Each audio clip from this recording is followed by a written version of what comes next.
सहना भवतु सहनौ भुनक्तु सह वीर्यं करवावहै तेजस्विनावधीतमस्तु मा विद्विषावहै। ॐ शान्ति शान्ति शान्तिः।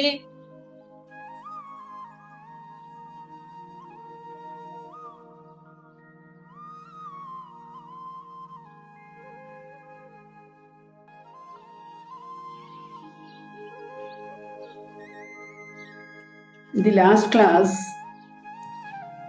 we started looking at Swamiji as a Viswa Bhanu. Just like sun gives light, power, energy, everything to the world, in the same way, Swamiji's teachings, Swamiji's message can inspire us, whichever may be our field of activities.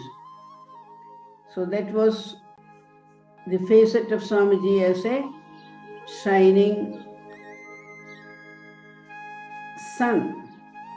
Today, I would like to ask you to join me in a contemplation on another facet of Swami Vivekananda, that is as a Viswa bandhu, Vishwamitra, a friend of all. Can any one of us claim like that, to be a friend of all?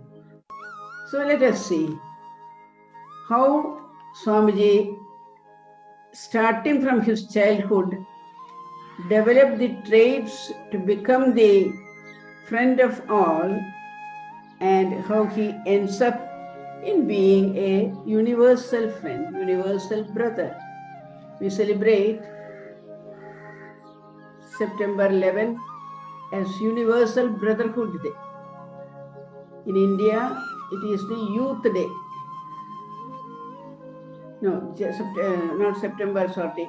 The January 12th, Swamiji's birthday, is being celebrated as the Youth Day, so that he can get inspiration from the life of Swamiji. The youth can draw inspiration.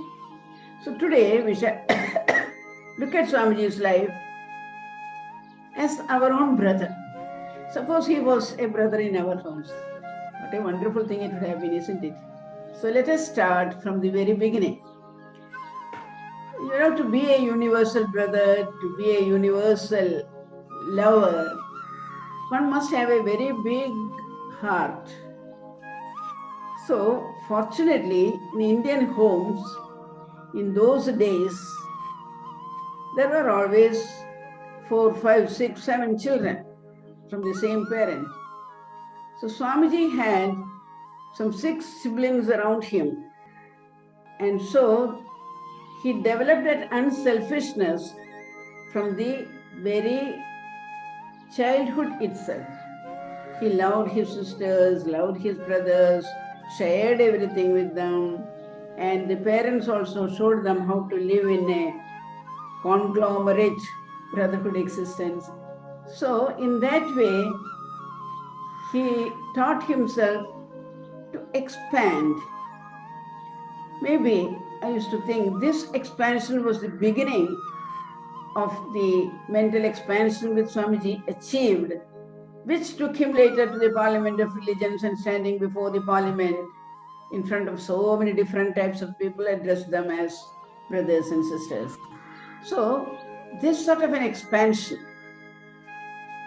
which he had in his home front led to, there was never a contraction. There was always expansion. Maybe that is why later, one of his very famous statements, expansion is life, contraction is death. Love is life, hatred is death. So to such thinking that you must expand. Expansion should be part of our life. How do we expand at the mental level? By loving people. So that is the starting point.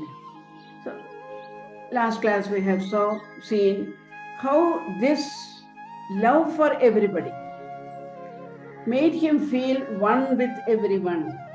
See, it is not just mere love. It was a feeling of oneness.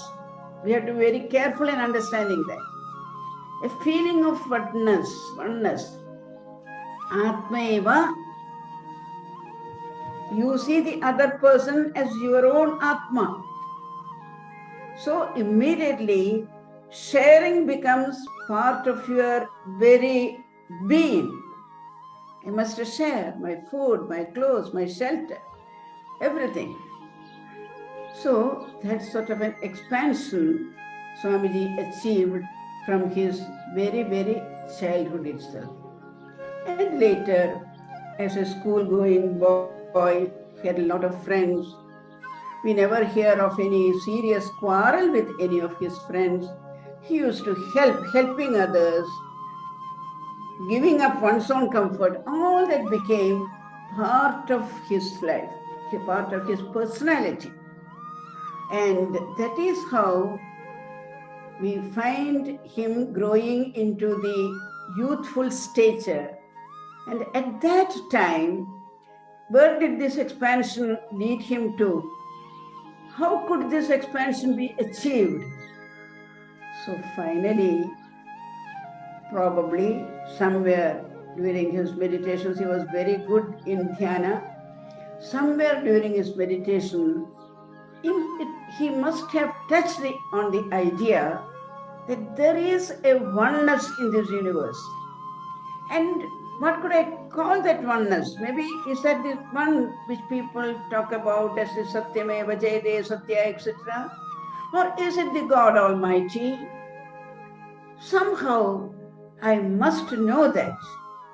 So this mental expansion leads him to the discovery of truth itself. How it became a passion with him to understand truth, absorb truth, to execute truth in all his dealings. But still there was a lacuna. Is truth really true? Is there a person controlling the universe? Are we all his children? What is it? So in the little boy, these thoughts became consolidated into the form of one aspiration. If there is a God, I must see that God. Is there anybody who has seen that God? So he started searching for that God. And that is what took him finally to Dakshineshwar, to the feet of Sri Ramakrishna.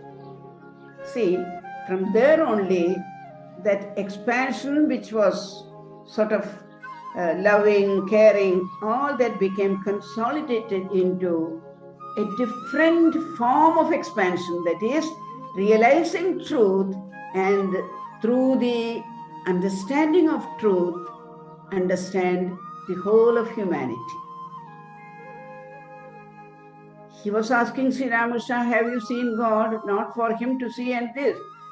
He thought in that lies an answer for this which is breaking his mind.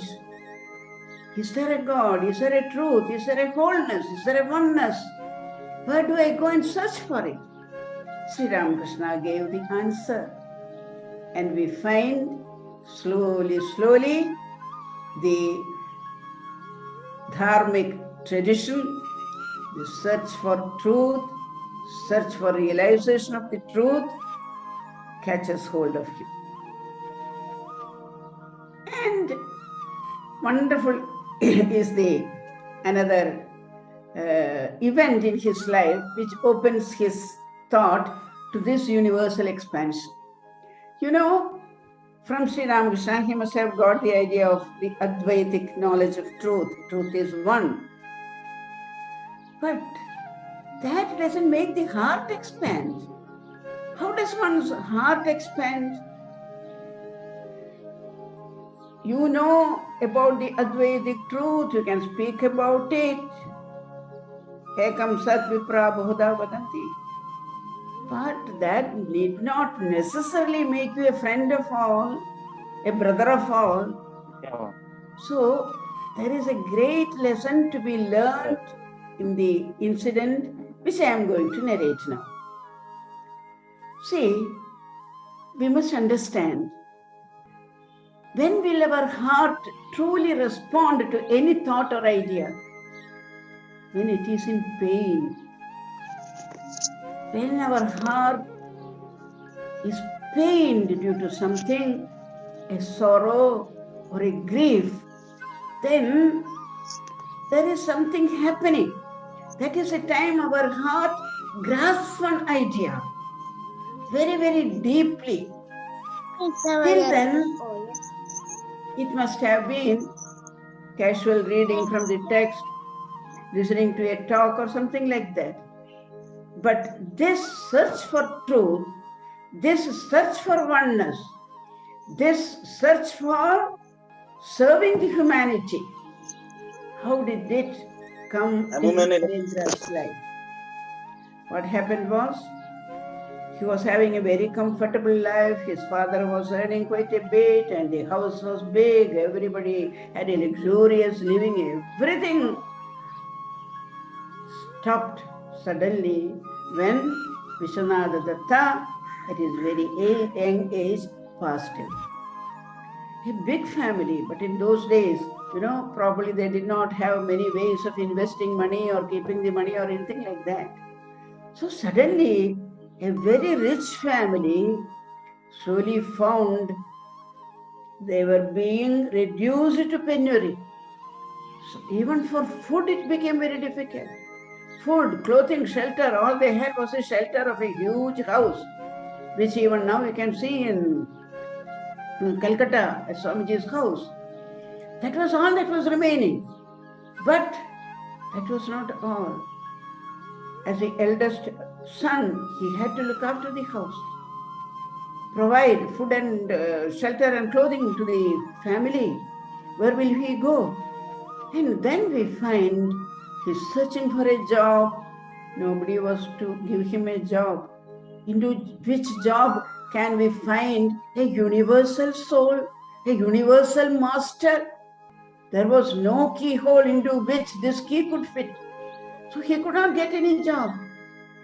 Somewhere he was helping an advocate or trying to teach somebody. No, that was not enough. Pain and grief and disappointment started lurking in his mind. And he tried to avoid going to Sri Ramakrishna because he was afraid. How am I going to? Sri Ramakrishna is going to advise me to give up this life. But I have to look after my family. So with that thought, he started wandering in the streets of Calcutta. Sometimes not taking food, not finding a place to sleep. Finally, he could not bear it anymore. He comes rushing to his master. Master was waiting for him. Many people had reported to the master Narendran's condition. And when he came, he fell at his feet and said, "Oh, master, I can't come to you like this. I have to look after my family. There is no food in the family, no wealth in the family. Our wealth has been looted away by our relations. Please, my beloved master, do one small thing for me, a small favor." "What is it, Naren? Why are you crying?" "I want to see you as the towel which will wipe away the tears of the world, the suffering world. And from those eyes I am seeing tears now. What is it you want?" "Oh Lord, please pray to that mother, the mother whom you worship. Go to her and ask her to provide something to help my family." Sri Ramakrishna said, "She is the mother of all, Naren. She is the mother of the universe. Anybody can go to her anytime, ask for anything you want. Today is a wonderful day. Tuesday, 9 o'clock. Mother has just finished her supper and she is waiting to receive anybody who comes to her and bless them. You rush to her. He was very reluctant. Why? Till then, he was not believing in mother or universe or a temple, idol, nothing. Idol worship was not at all agreeable. He was not agreeable to that. But he rushed because he said like that. Master said like that. He went to the temple thinking that I will see the idol there. I will say whatever master asked me to do.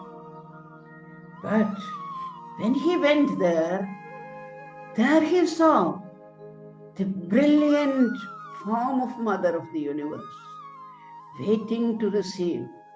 Tambula charvanam karke.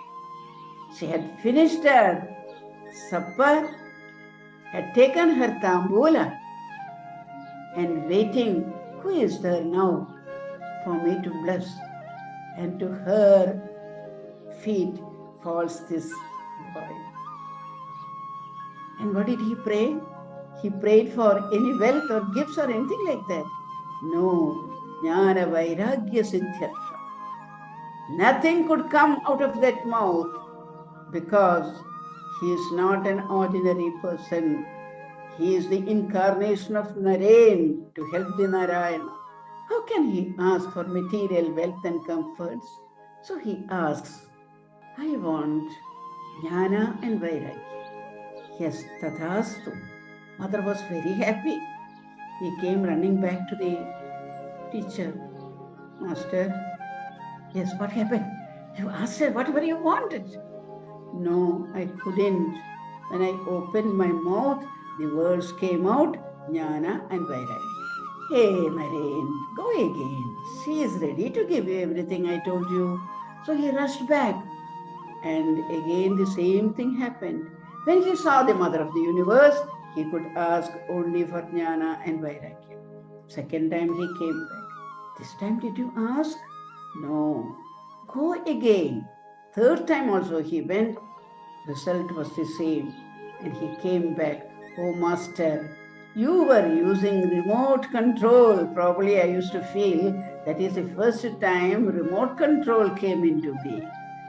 You were using your remote control and controlling my thoughts, and I could utter nothing but jnana and vairagya.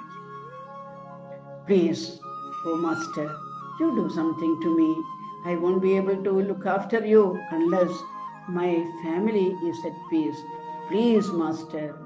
And the Master was kind enough to bless him. Oh Naren, from hereafter, your family will not suffer for want of simple whatever they want, food, shelter, clothing, whatever it is.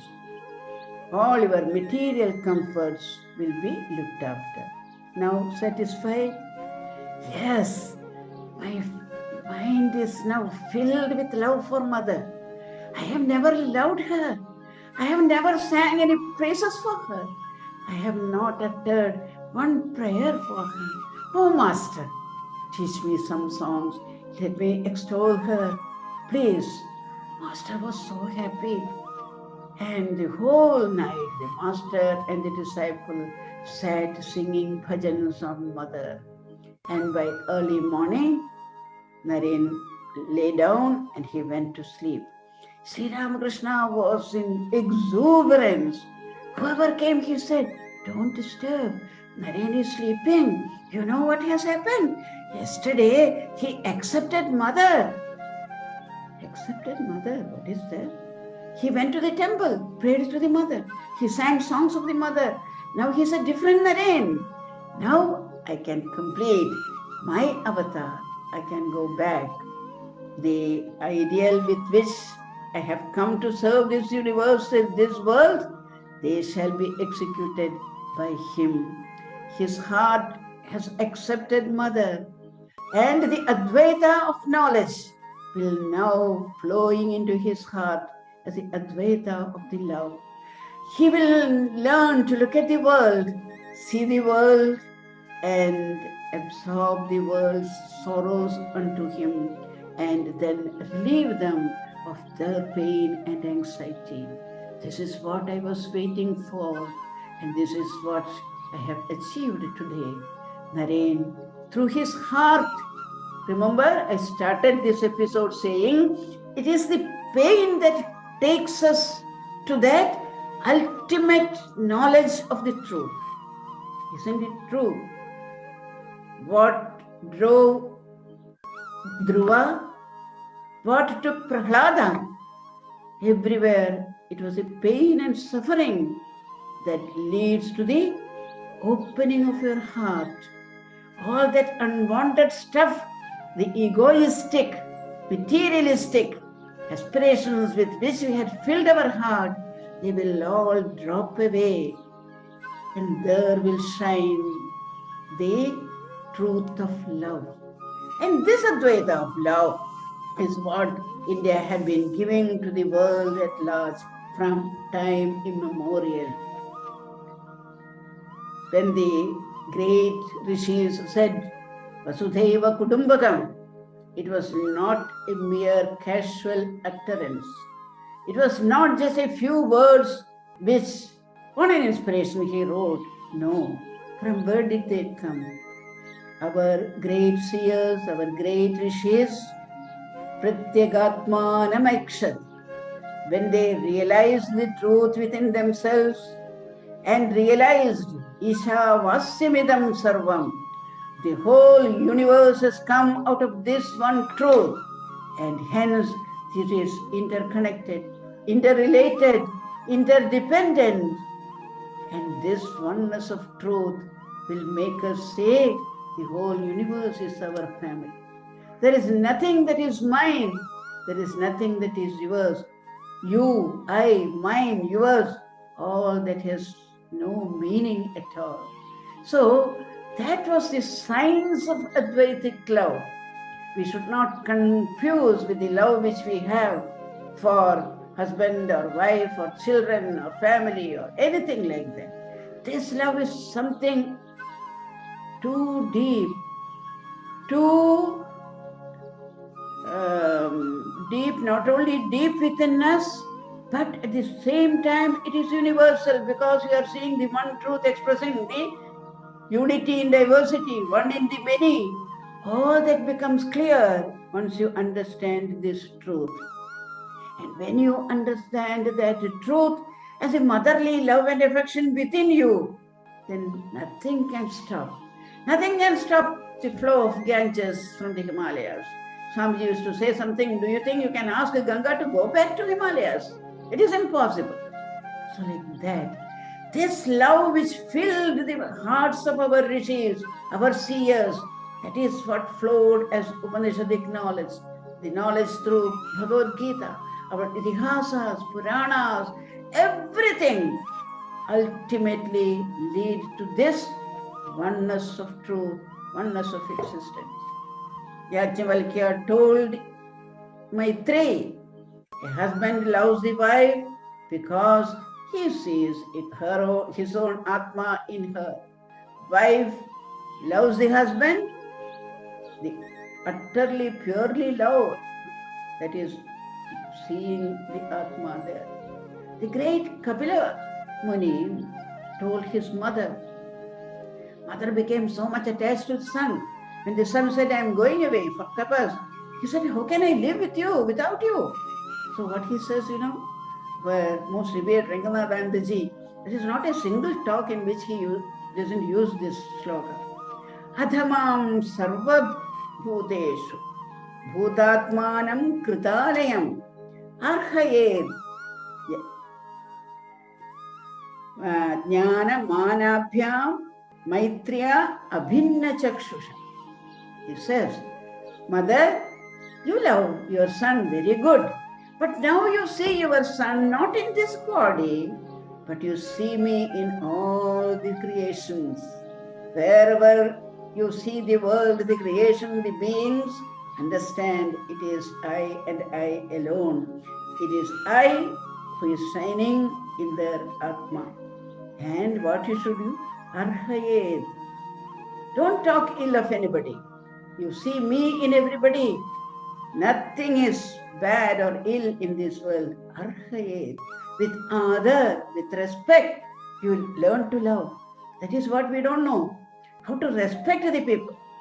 The other day, I happened to talk to a friend of mine. She is like me, aged, living alone in Madras. She said, so and so like this, they are suffering. Then I said, what about you? You know, we don't have any sufferings. They all suffer because, they don't know how to respect another. I have half a dozen people to look after me. They are nobody, but they look after me like my own children. My children are in America, but these people look after me because I respect them. I respect the lady, I respect the father, I respect the daughter, I respect her husband, her children. So none of us know how to combine love with respect. That is our fault. That is why in love also sometimes we get disappointed. So respect. Arhayed, what a word Kapila has used, Learn to respect everybody, Amma. I am there in everybody. You have to respect me in them. Pujaye. Dana mana abhyam. Wherever you have to give dana, you give dana. Where you have to give respect, you give. Maitriya. Full of love and affection and friendliness. And abhinna chakshusha. Let there be no differentiation between you and the others. And that is how the Indian traditions have developed. And that is what Swamiji absorbed within himself. And when the time was ripe, Sri Ramakrishna takes his leave, entrusting him with his most important goal to be achieved. What was that goal? Mother's work. Simple. Didn't say anything. Now you know who mother is. I don't have to tell you what it is. Mother will tell you what is to be done. So he entrusted him with mother's work. Naren, you have to do mother's work. Don't go and sit somewhere in Nirvikalpa Samadhi. You will have to do mother's work. And he entrusted this mother's work to him and then departed. But who is the mother? What is the work? No idea was given. And he started his wanderings through first India. Our whole Bharat Parikrama he did, meeting rich and poor, learned and Pamara people, all sorts of people he met.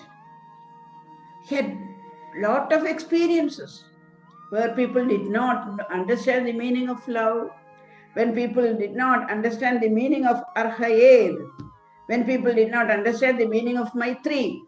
He had tasted everything. Wonderful experiences he had, where a person who has absolutely nothing in his hand, even he invites Swamiji to take food.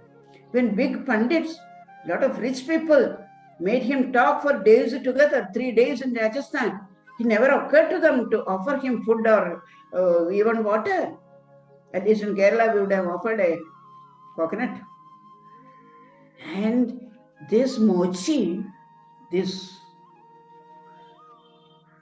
shoemaker, he was watching. My goodness, this young man is talking. What he is talking, I am not able to understand, but one thing I understand. These people were not kind enough to give him any food. So after everybody had gone on the 3rd day, this mochi approaches him and said, "Oh master, you have been talking like this. Won't you take some food? Shall I bring some atta and some water? Will you make food for yourself?" He said, "Why I should make the food? You are my brother. Come, I will come with you to your house. You shall make food for me and I will eat it." He went to the mochi's house. He ate food there. And the mochi was shivering, That was the days of caste system. He was afraid. If the Maharaja comes to know that I fed a sannyasi, I may be put in the prison. He was shivering. He said, "Don't worry at all. I am a sannyasi. I look upon everybody as my brothers. So you don't worry." And after 2 or 3 days, Maharaja of K3 invited him, took him to his palace, and there he enjoyed palatial exuberance. But he did not forget this mochi. He immediately sent word through Maharaja, there is one person who was looking after me for the last 3 days. Please get him. When the policeman came to take him, Mochi was really shivering. And he took him, and the Maharaja blessed him that he will never have to look for a living again. So much was conferred on him because Swamiji's heart was full of that friendliness, that brotherliness, that oneness of feeling which he shared with the Maharaja. And Maharaja was also a treasure chest who absorbed Vivekananda's teaching. He responded in the same way and blessed the mochi. So, like this, we have so many experiences of Swamiji, and finally he comes to Kanyakumari. So he has seen India, he has read through many of the grand literature of India, he studied with great scholars of Sanskrit literature and Upanishads and things like that, and he understood, yes, India's Vasudhaiva Kutumbakam has a very, very deep root, and also it has a universal dimension. I have to find this root, rooting myself in this essence of India's spiritual tradition. I will have to grow as a universal brother, loving everybody. And now I know what is Mother's work. The 3 days meditation on the rock brought before him the past, present and future of India. And he knew what was lacking. Indians, Hindus knew Dharma, but like Duryodhana, they were not willing to practice it. Advaita of love is known as a theory, but they did not know how to practice it. He goes to Kanyakumari temple, falls at the feet of Mother. Now Mother fills up his heart. When you say Mother fills up the heart, means the Advaita of love. A mother is Advaita Amrita Varshini. When the mother fills up your heart, Matradevo Bhava tinkles in your heart. What else you need? All the knowledge comes to you through love of oneness. He goes to Mother, prays to her. Sadashivam tvam kalayami sadaram kumarikam sarvacharacharatmikam dadatvanujñam bhavadiya vaibhava prakirtanayam vadigandareshu. Mother, now and I understand what the Master has entrusted to me as my work, as your work. This love of yours, that the whole universe is one. We are interconnected, interrelated, interdependent. There is no Bheda Bhava. There is no difference between man and man. This wonderful knowledge of Advaita, which only the Indian mother knows how to hold it within her and pose it out to the world at last. Oh Mother, I will go abroad. I will teach the rest of the world. I will pour out into their hearts this love of yours, this love and concern which you had for the entire universe. Isha Vasimidam Sarva. Ya Devi Sarva Bhuteshu Matrarupena Samsthita. I will tell them all this, Mother. So please bless me. And that is the thought which he carries with him to the Parliament of Religions. Imagine now, from the stature of a Narendra, a little boy loving his friends and brothers and sisters, then his countrymen, without a difference of rich and poor or learned or unlearned, he grows into the stature of a universal brother. When he went to Maharshi Debendranath Tagore and asked him, "Have you seen God?" You know what he said? "Nare, you have a yogi's eyes." Wonderful thing, isn't it? I ask you whether you have seen God. You say you have yogi's eyes. What does it mean? You have that eyes which will unravel for you the mystery of the universe, the mystery of the universal love, universal understanding, universal truth. I don't have to teach you that. You yourself will find it out. So, when he goes into the parliament of religion, people thought he was sitting in meditation on that big platform, where nearly 40 people were there, coming from different parts of the world, different parts of the different religions, different philosophies, different beliefs, faiths, everything. All had written down their thoughts because for them, their knowledge was different from them. It is only in the Indian tradition. You are the self, you are the knowledge. Chidananda Rupa Shivoham Shivoham. Aham Brahmasmi, Tattvamasi, Prajnanam Brahma, I am Atma Brahma. That our own self is the embodiment of knowledge. That is not to any other culture in the world.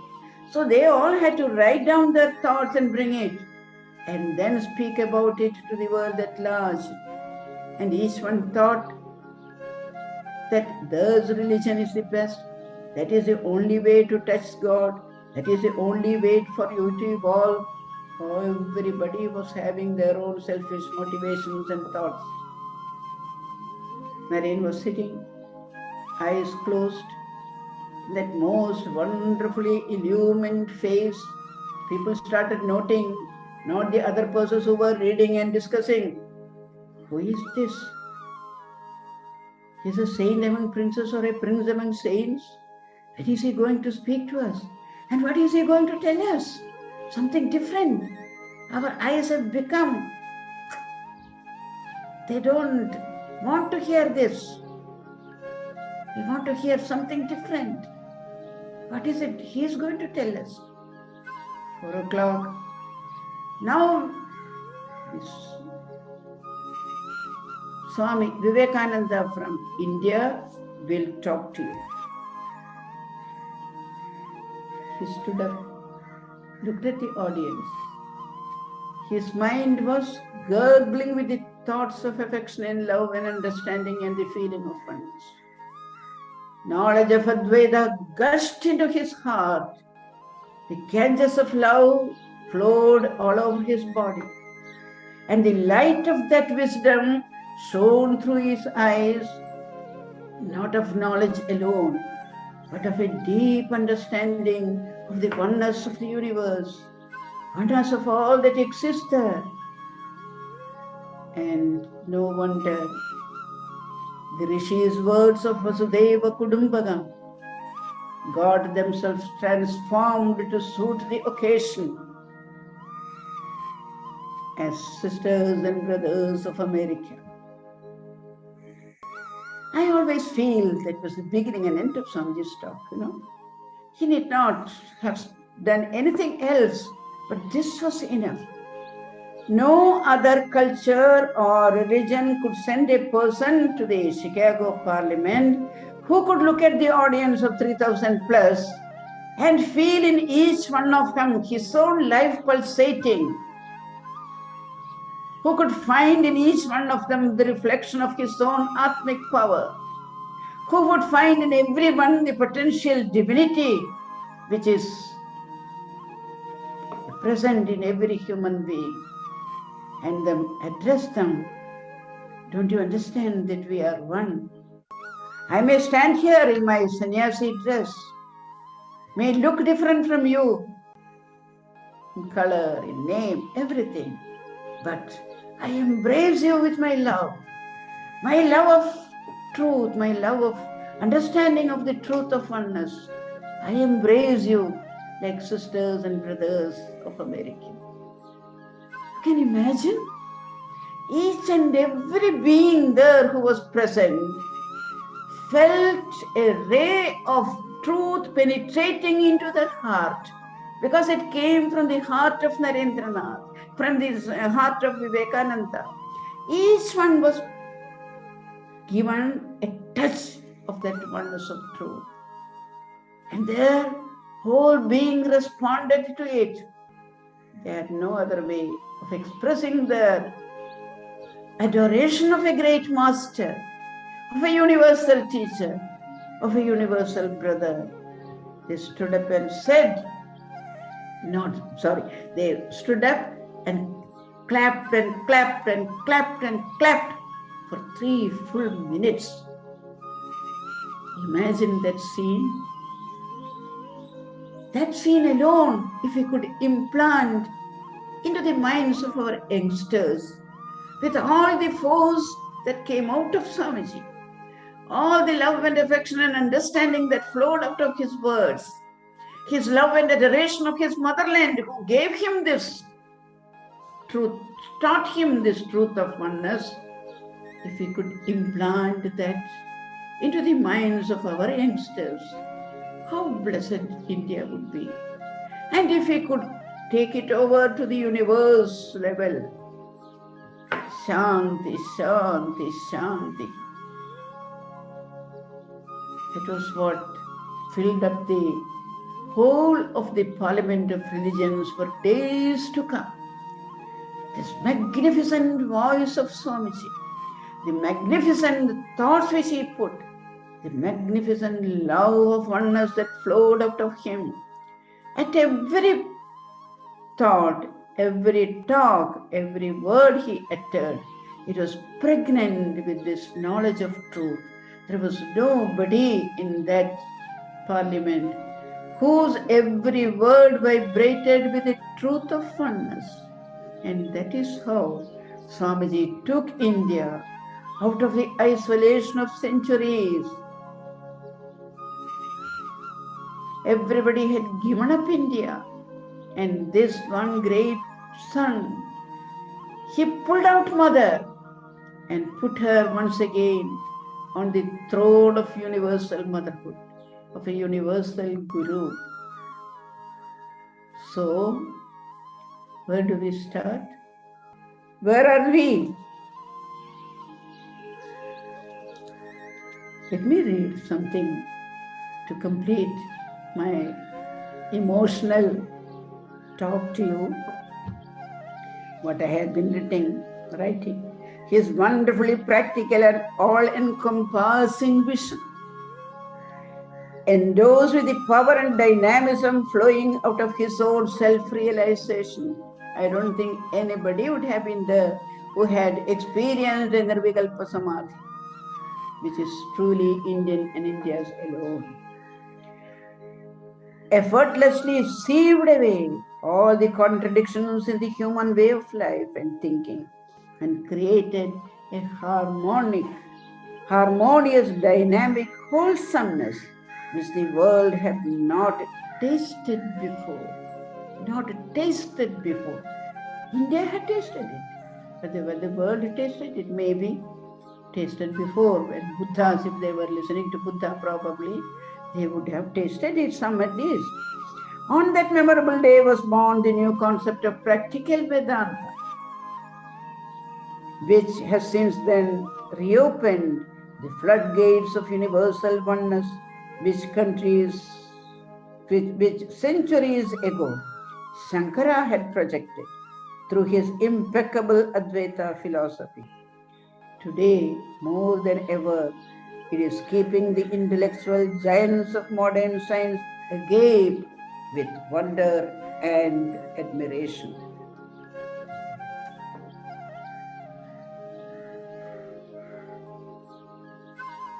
So, what should we learn? When you learn to love somebody, the inside becomes the outside. Outside becomes inside. There should not be any barrier which keeps us away from the other. The otherness should go away from our life. So that is what we have to. Swami Vivekananda showed that universal tolerance and brotherhood which India has proclaimed over centuries is not a passive creed, but a positive assertion of the Advaitic truth and the concept of Vasudeva Kudumbakam. The whole world is one family is not based on some superficial feelings of benevolence of service, but is rooted in the ultimate, irrevocable principle of life itself.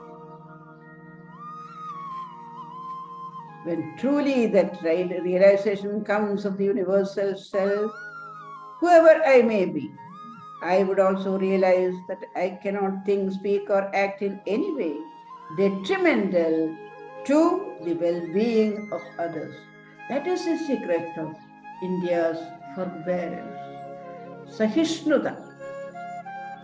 Whenever anybody came from any country with any religion or any faith, she could not treat them like others because deep in her heart she knew that we are all one. Wonderful, isn't it, that we belong to this country? This grand teaching of the oneness of things, making us one with everything that exists, is the greatest lesson to learn in life. That is the teaching of Advaita. So, universal brotherhood. When we say anybody brother or sister, remember that we have to hold within us that Amrita Shashaka. Any action or work which exemplifies this oneness, which lead to peace and will lead to peace and harmony. Any action contrary to this spirit would naturally lead to dissension. To choose rightly and act rightly are our prerogative.